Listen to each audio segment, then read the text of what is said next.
Good morning, everyone. Today's messy kitchen science experiment is going to be using a bar of soap.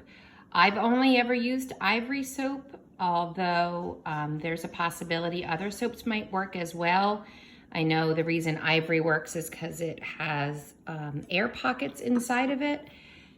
So maybe other brands might work as well. It is an experiment, so I always say there's no wrong way to do an experiment. You're just trying out new things. So whatever kind of bar soap you have, if you couldn't get Ivory, give it a try and see what happens.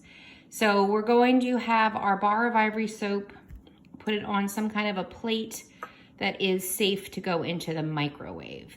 And then that's exactly what we're gonna do. We're gonna take it over and we're gonna put it in the microwave. Now, my microwave will take about 90 seconds for this, depending on what wattage your microwave has. It could take a little less, it could take a little longer, but 90 seconds is a pretty good estimate about how long this will take. So I'm just gonna close the door, and I'm hoping that we can get a good visual here through my microwave door.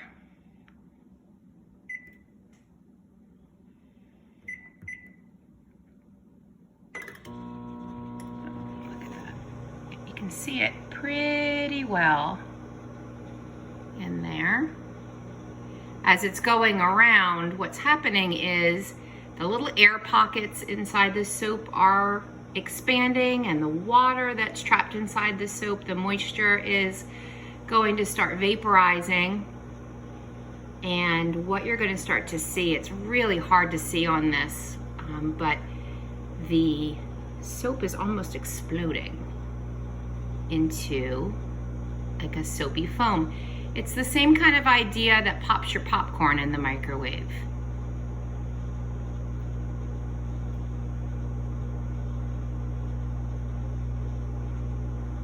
Look at that. Can you see how big it got?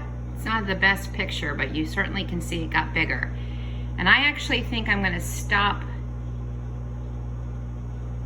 mine at about a minute, because I think it might have reached its capacity at that time. And if you look, I now have a big plate of soapy foam. Be very, very careful, because you don't want to touch it right away if it's hot. But it quickly cools down, and if you touch it, it kind of feels like soap flakes. And it becomes almost like a soapy dough. I probably could have gone a little bit longer. There is still a section in the middle that didn't puff up. So just kind of play around with your microwave time and see how it goes. After you get your flaky, soapy dough like this, you don't have to worry that you wasted a bar of soap. What you can do is you can play with it for as long as you like. And if you need to add some water to make it more like a Play-Doh, more soft and more malleable, you can do that. The other thing you can do is add some food coloring and make a tie-dye soap. Just be very careful, because the food coloring could dye your skin on your hands and stain it. And you can mold it into balls and use them in the bathtub. You can use some Play-Doh tools to cut it into pieces, or even cookie cutters to make fun little bars of soap. And if you add some water back into it, it's going to get pretty much the consistency of the bar of soap again. And then your kiddos can take it right into the bathtub with them, and it's still soap that can be used to wash them up.